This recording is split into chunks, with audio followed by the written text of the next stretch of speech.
Fakta manusia, hubungan manusia dengan Tuhan. Bab 2 Hubungan manusia dengan Tuhan. Di dunia yang berada dalam keadaan buruk. Hanya saja ini belum pagi, tidak ada akhir, tidak ada bulan, belum ada matahari, belum ada bintang, belum ada apa-apa. Faktanya, tidak ada Tuhan yang bernama Allah, jadi dalam keadaan ini pemilik substansi telah mensponsori dirinya untuk memuji dirinya. Dengan demikian, Nurullah didirikan dan kemudian didirikan oleh Nur Muhammad, insan kamil. Pada tahap ini dikatakan martabat anta ana anta. Dengan demikian, dalam situasi ini, pemilik substansi telah meminta Nur Muhammad dan semua roh untuk menentukan posisi dan status ketuhanan dan tarat budak. Kemudian ia bertanya kepada Nur Muhammad, "Apakah aku Allahmu?" Maka Nur Muhammad, yang mewakili seluruh Ruhul Bani atau Ruhul Kudus, menjawab, "Ya, engkaulah Tuhanku," dengan kata-kata. Artinya, aku adalah hamba MU dari anak hamba MU yang tidak mungkin hanya menyembah engkau. Sebagaimana dinyatakan dalam Al-Quran Al-Karim yang berbunyi. Artinya, apakah aku Tuhanmu? Maka jawablah roh-roh itu bahkan, ya, kamu adalah Tuhanku. Ciptaan Allah SWT adalah seperti firman Allah dalam hadis Qudsi yang berarti, saya suka mengenal diri saya sendiri, dan kemudian saya membuat hal ini dan saya memperkenalkan diri kepada mereka, lalu mereka memperkenalkan diri. Yang dimaksud makhluk ini adalah Nur Muhammad karena seluruh dunia maya ini terbuat dari Nur Muhammad, jadi setelah kutukan roh menjadi alam maya ini yaitu alam kabir. Sebelum ini Zat Al-Haq dalam usahanya memperkenalkan diri dengan menyerahkan rahasianya Nur Muhammad, manusia. Tetapi dalam pertanyaan ini sebelum manusia mau menerimanya, tidak satu pun dari makhluk-makhluk di dunia maya ini yang mau mengambil rahasia besar, yaitu rahasia Allah Subhanahu wa Ta'ala. Pernah menawarkan rahasianya ke langit bumi, getaran, tetapi semua tidak dapat menerimanya. Tujuan pemilik Zat Al-Haq, untuk mensponsori Nur Muhammad adalah untuk memperkenalkan dirinya kepada diri rahasianya sendiri, sehingga diri rahasianya ditanggung dan disahkan oleh suatu peristiwa yang disebut orang dari tubuh batin bernama Allah, dan orang yang bernama Tuhan adalah diri batin bagi manusia, spiritual. Sebagaimana dinyatakan oleh Allah Subhanahu wa Ta'ala dalam hadits Qudsi. Pria itu adalah rahasiaku dan akulah rahasianya. Dalam menawarkan tugas kepercayaan yang berat ini Allah SWT berkata, "Memang, saya telah menawarkan kepercayaan rahasia diri saya ini kepada langit, bumi dan gunung, tetapi mereka semua tidak mau menerimanya karena takut diabaikan, jadi orang yang mau menerimanya adalah manusia. Jadi terimalah manusia itu sendiri rahasia Allah dan tetap menjadi tanggung jawab manusia untuk menjaga kepercayaan Tuhannya dengan mengenal dirinya sendiri dan memuji dan memuja rahasianya dari saat ia diturunkan ke dunia sampai kembali ke Rabbul Azad, Tuhan pemilik rahasia, dan di samping itu manusia dipercayakan untuk menjadi penguasa dunia, alam semesta yang luas ini. Seperti firman Allah dalam Al-Uwab, Al-Baqarah 30. Ingatlah kamu ketika Allah memerintahkan para malaikat untuk menjadikan manusia sebagai khalifah. Dan Allah berfirman, An-Nur 55 Allah Subhanahu wa Ta'ala berfirman. Dan Allah telah menjanjikan orang-orang yang beriman di antara kamu dan melakukan amal saleh bahwa Dia akan membuat mereka kuat di bumi seperti Dia telah membuat yang pertama kuat, dan sesungguhnya Dia akan menegakkan bagi mereka agama yang telah Dia lakukan untuk mereka. Ini berarti dua kepercayaan penting yang harus dibawa dan dipertanggungjawabkan kepada umat manusia. Pertama untuk menjaga, mengetahui, memuji dan mengembalikan kepercayaan rahasia kepada pemilik rahasia yang dikandung oleh alam sagir, tubuh manusia itu sendiri. Kedua menjaga kepercayaan pemerintah di alam semesta ini, alam, dengan kata lain, tugas manusia adalah menjaga dan mengendalikan hubungannya dengan pemilik diri rahasia serta dengan makhluk lain.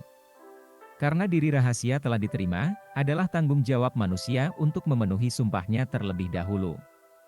Untuk tujuan ini, Adam terungkap meningkatkan dirinya ke jumlah perusahaan asuransi rahasia dan tumbuh dari dekade ke dekade, dari satu generasi ke generasi lainnya. Sampai alam di sini mengalami kiamat dan rahasia berkumpul kembali. Adapun manusia diberi nama apa karena mengandung rahasia, dengan kata-kata manusia lainnya berarti engkau mengandung rahasia. Karena diri manusia menanggung rahasia, maka manusia harus mencoba mengidentifikasi dirinya. Karena dengan mengenal dirinya sendirilah manusia akan dapat mengenal Tuhannya dan mengembalikan dirinya kepada dirinya sendiri ketika pelayanannya berakhir, yaitu ketika roh dan tubuh dipisahkan. Seperti firman Allah dalam Al-Quran, An-Nisa'a 58. Sesungguhnya Allah memerintahkanmu untuk mengembalikan tidak kepada orang-orang yang berhak atasnya. Perlu ditunjukkan bahwa sekali lagi tujuan utama Allah melepaskan kepercayaannya kepada manusia adalah untuk memperkenalkan dirinya dan memuji dirinya sendiri dengan diri rahasianya, yaitu, Allah memuji dirinya sendiri dengan dirinya sendiri.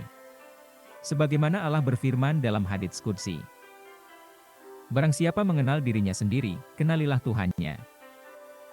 Dan Allah berfirman Al-Quran di dalam Al-Quran. Aku telah membuat jin dan manusia harus berbakti.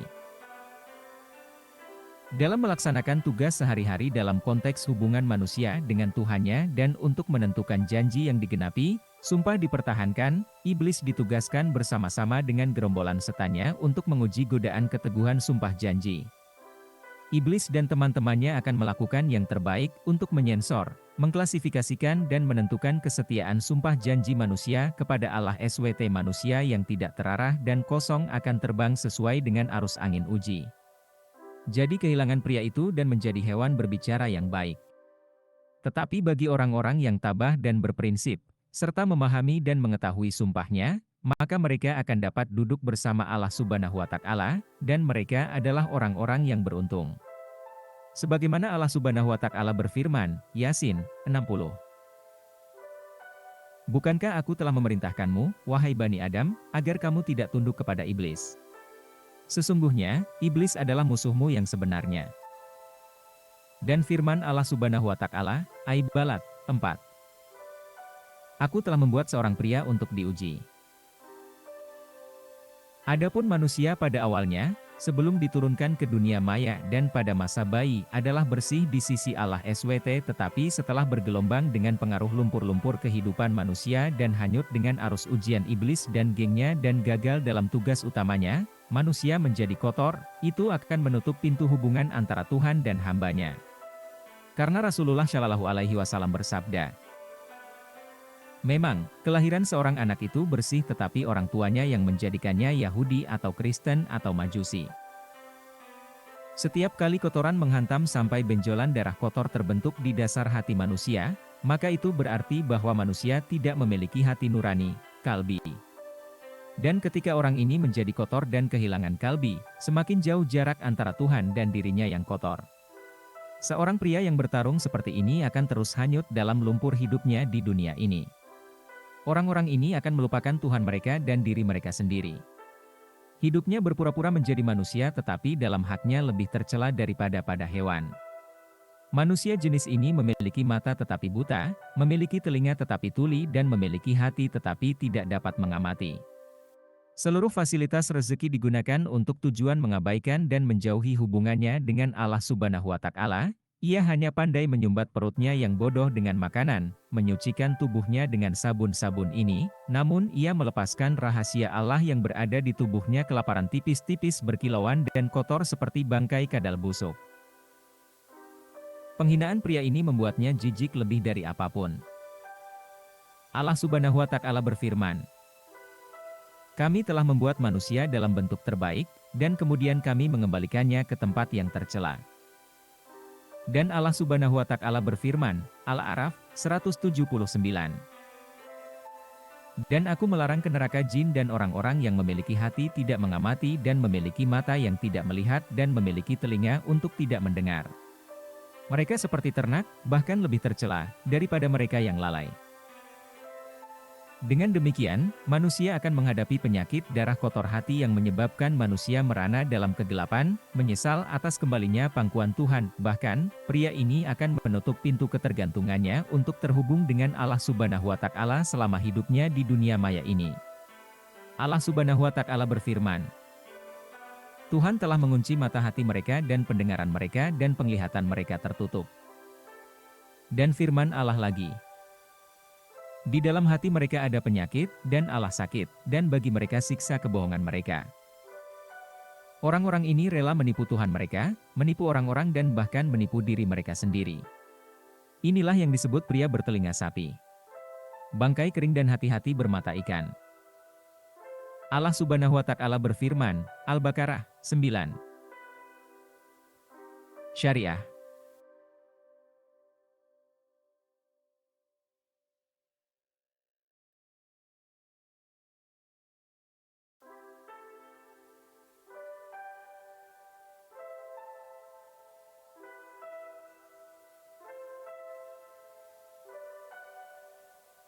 Syariah.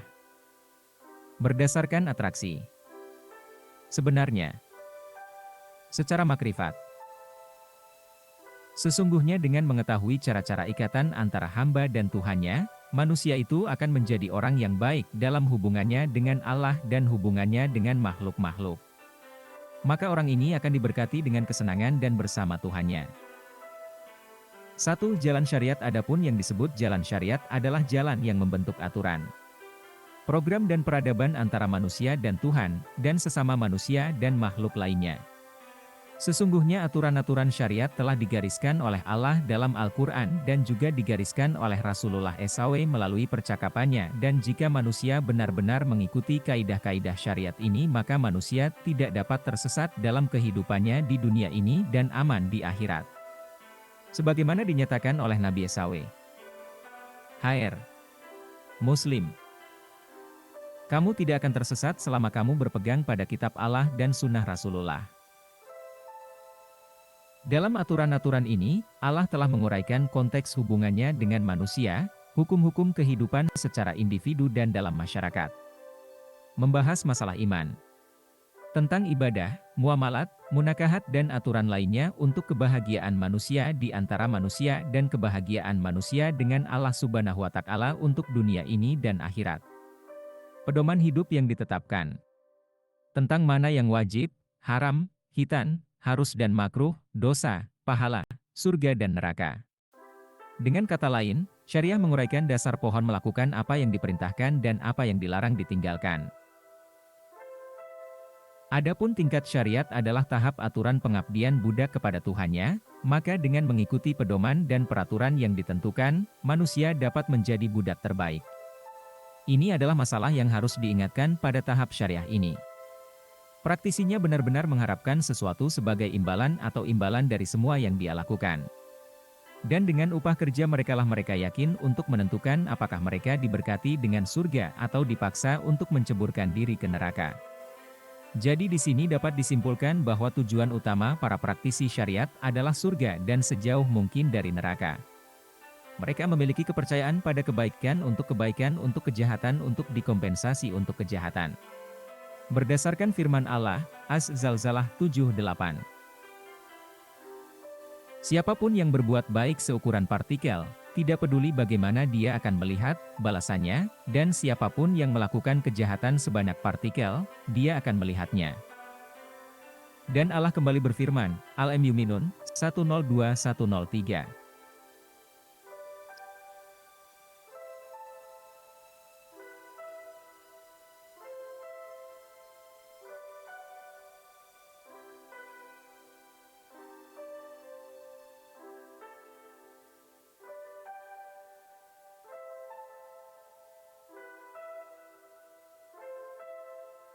Siapapun yang menimbang berat, merekalah yang dilarang, dan siapapun yang ditimbang ringan, merekalah yang melukai diri mereka sendiri, mereka akan tetap berada di api. Selain mereka melakukan yang terbaik untuk melakukan pekerjaan dengan ikhlas, untuk Allah saja, mereka juga mengharapkan pahala yang sepadan dengan pekerjaan yang dilakukan. Ini berarti bahwa mereka berbakti kepada Tuhan mereka dengan berkerumun di balik batu, atau memiliki hati di belakang hal-hal. Pekerjaan mereka dapat digambarkan sebagai konvensi setengah budak, semi budak. Jadi jika mereka benar-benar budak, maka tentu saja, pekerjaan apapun yang dilakukan oleh mereka, tentu saja, mereka tidak mengharapkan alasan apapun dari Tuhan mereka. Karena setiap balasan bukanlah sesuatu yang dapat diminta, tetapi itu lebih merupakan hadiah daripada Tuhannya. Sebagaimana Allah berfirman, Al-Jin 13. Barang siapa beriman kepada Tuhannya, ia tidak takut akan pengurangan pahala, dan tidak akan menambah dosa dan kesalahan. Apakah baik bagi seseorang yang mengakui dirinya sebagai hamba, untuk menagih janji Tuhannya? Dan apakah mereka skeptis terhadap kebenaran janji Tuhan mereka? Dari situ bagi orang yang memahami dirinya sebagai hamba, tentu saja ia tidak mengharapkan apa-apa dari Tuhannya, dan Allah tidak mengingkari janjinya. Sesungguhnya bagi orang-orang yang mengikuti syariat, mereka akan mencapai martabat iman dan kebenaran, dan dengan mematuhi semua aturan hubungan dengan Allah dan hubungan dengan manusia, mereka akan diberkati dengan surga di akhirat. Sebagaimana Allah berfirman dalam Al-Quran, Al-Kahfi, 107 Allah Subhanahu wa Ta'ala berkata, sesungguhnya orang-orang yang beriman dan mengerjakan amal saleh bagi mereka adalah surga-surga sebagai tempat tinggal. Perlu diingat bahwa masuknya surga bagi umat syariat bukan hanya sekali karena pahalanya tetapi hanya rahmat Allah SWT atas ketaatan mereka kepada Allah. Bahkan jika mereka memiliki pahala sebanyak yang mereka hasilkan, mereka tidak dapat membeli surga, karena surga bukanlah sesuatu yang murah untuk menjadi bahan jual beli. Di sisi lain, syariat harus melakukan yang terbaik untuk membuat diri mereka beriman sehingga Allah sendiri dapat membeli dirinya dan kekayaannya dengan surga, atas dasar perjuangan untuk menegakkan aturan Allah dalam hidupnya. Seperti yang Tuhan katakan, sesungguhnya Allah akan membeli orang-orang mukmin dan harta mereka dengan surga, orang-orang yang berperang untuk Allah. Maka berbahagialah bagi orang-orang yang mengamalkan syariat cara menduduki martabatnya sebagai hamba yang beriman, dan mereka dijamin oleh Allah surga dan selama-lamanya. Firman Allah, As-Syafat, 111. Sesungguhnya itu ada di antara orang-orang yang beriman kami. Perlu ditunjukkan di sini bahwa tujuan akhir dari studi syariah adalah untuk mendapatkan sesuatu yang disebut surga, jauh dari dilemparkan ke neraka. Lakukan segala upaya untuk mendapatkan banyak pahala dan mengurangi dosa. Lakukan apa yang diperintahkan, apapun yang dilarang oleh syariah Muhammad SAW. 2. Cara tarikat. Adapun jalan pulat ini adalah jalan yang telah dieksplorasi dan dilalui dengan tujuan menjembatani diri dengan Allah SWT, itu adalah cara bagaimana menyucikan diri dan hati sehingga ada hubungan yang sama antara dirinya dan Allah SWT. Jalan tarikat yang benar adalah cara menyucikan diri ke hadirat Allah Subhanahu wa Ta'ala, dan jalan ini akan memiliki konektivitas akar rumput dari Rasulullah SAW. Jalan yang mendapat berkah junjungan agung ini kemudian diwariskan oleh para sahabat Rasulullah Shallallahu Alaihi Wasallam kemudian dihubungkan menjadi rantai dan diwariskan oleh para wali besar Allah dan sampai pada seorang guru yang semula mengajarkan saluran jalan tarikat berikutnya. Memang, setiap tarikat yang tidak memiliki dasar akar rumput dari Rasulullah SAW dan para sahabatnya yang terkenal, maka jalan tarikat adalah jalan tarikat yang salah dan desain yang sederhana. Itu didirikan atas pandangannya sendiri dan pulat ini tidak akan kemana-mana. Oleh karena itu, siapapun yang ingin mengikuti jalan studi tarikat, maka adalah tanggung jawabnya untuk membuat penentuan awal dasar tarikat. Dan menentukan itu berasal dari Nabi SAW dan para sahabatnya. Jalan warisan adalah cara menyembah dan memuji Allah dan melatih diri untuk tidak melupakan Allah setiap saat dan memberikan semua kebesaran itu kepada Allah saja.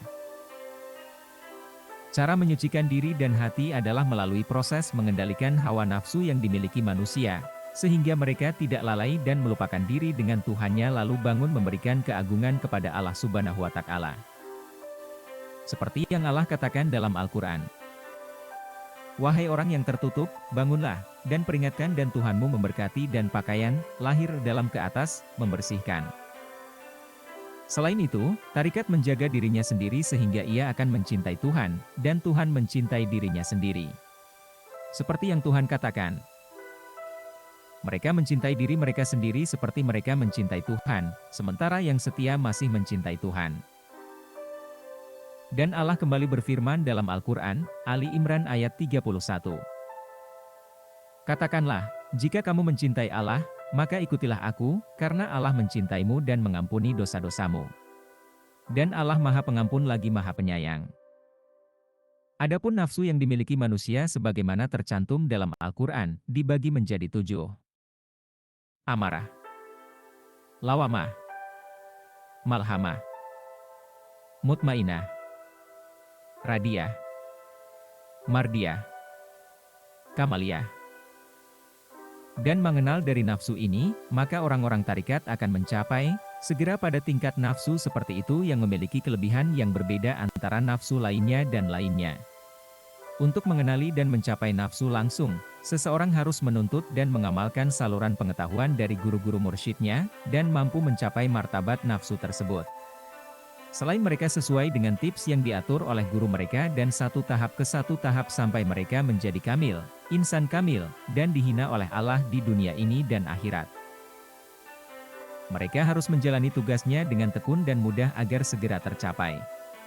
Adapun pekerjaan dan amalan masyarakat tarikat, bukan lagi soal pahala, artinya apa yang diperlakukan selama kekuasaan ini hanya agar mereka mengharapkan diri mereka bisa bersama Allah Subhanahu wa Ta'ala setiap saat. Mereka tidak lagi gila untuk hadiah atau surga tetapi sebaliknya mereka gila untuk mengenal Tuhan mereka dengan mencoba untuk mengenal dirinya sendiri. Singkatnya, mereka hanya menginginkan Allah. Di sini di antara kata-kata terkenal mereka adalah, bagiku tidak ada upah, tidak ada surga, bahwa aku idami adalah Tuhanku yang terkasih. Perlu ditekankan di sini bahwa tujuan akhir dari studi tarikat adalah untuk mengenal dirinya sendiri dan mengenal Allah, memurnikan hawa nafsunya sampai tingkat nafsu untuk kemuliaan tertingginya bersama Allah Subhanahu wa Ta'ala. Mereka akan mencoba yang terbaik untuk mendekatinya dengan Allah Subhanahu wa Ta'ala dalam hidupnya di alam fana ini setiap saat dan setiap saat.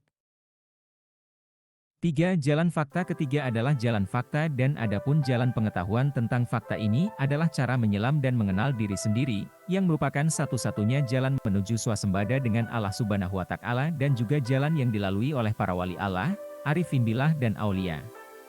Mereka yang menjalani studi fakta ini akan bertekad dengan tekun dan tabah untuk menjembatani diri mereka dengan Allah dengan mengungkap, meneliti dan menyaksikan rahasia diri mereka sendiri, yang merupakan rahasia Allah yang ditanggung olehnya dan berusaha untuk membentuk dirinya dalam diri orang-orang di dunia.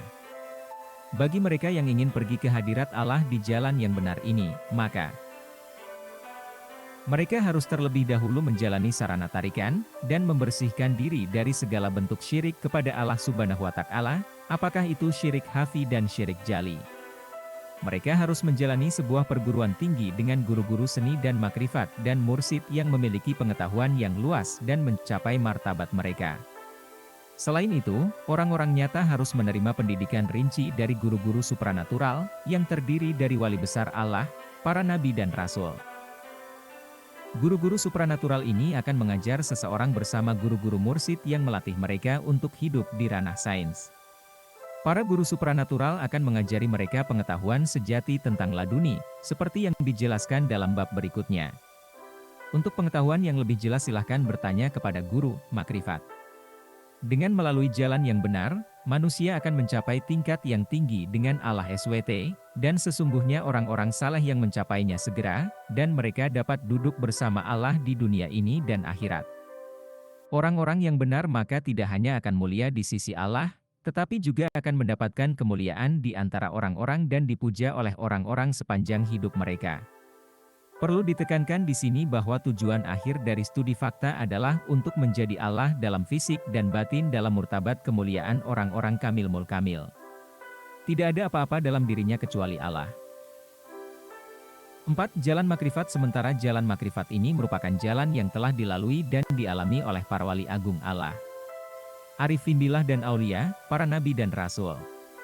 Seseorang yang ingin pergi ke jalan makrifat kepada Allah harus dikuasai untuk menjalani pelatihan di tingkat jalan dasar, karena jalan adalah koneksi jalan ke jalan makrifat. Orang-orang makrifat akan mengungkap semua rahasia dunia maya, baik di sagir atau di alam. Bahkan, mereka terus menggali rahasia Allah Subhanahu wa Ta'ala itu sendiri.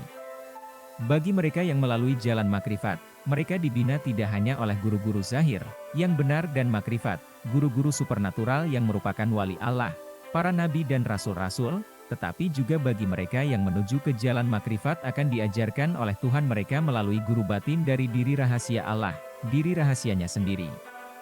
Untuk memperjelas masalah ini, silakan bertanya kepada para guru kanan dan mursyid. Bagi mereka yang mencapai tahap makrifat ini, mereka adalah orang-orang paling beruntung yang akan menerima peringkat tertinggi dan sihir dan kesenangan dengan Tuhan mereka, dan mereka akan dapat duduk bersama Tuhan mereka dan diberi kesempatan untuk menjelajahi 7 langit dari 7 peta bumi, Arash dan Al-Kursi, surga, dan neraka selama hidupnya di dunia ini. Betapa beruntungnya kita jika kita mencapai yang terbaik dalam segala hal di sisi Allah SWT. Mereka yang mencapai saat ini akan menerima pujian dari Allah dan dari orang-orang. Mereka akan dihormati selama sisa hidup mereka. Akhir dari kalam tilik adalah puisi rakyat. Tunas kuku di kuku, paku datang dari seberang, temukan aku di dalam diriku, aku bersembunyi di dalam cahaya.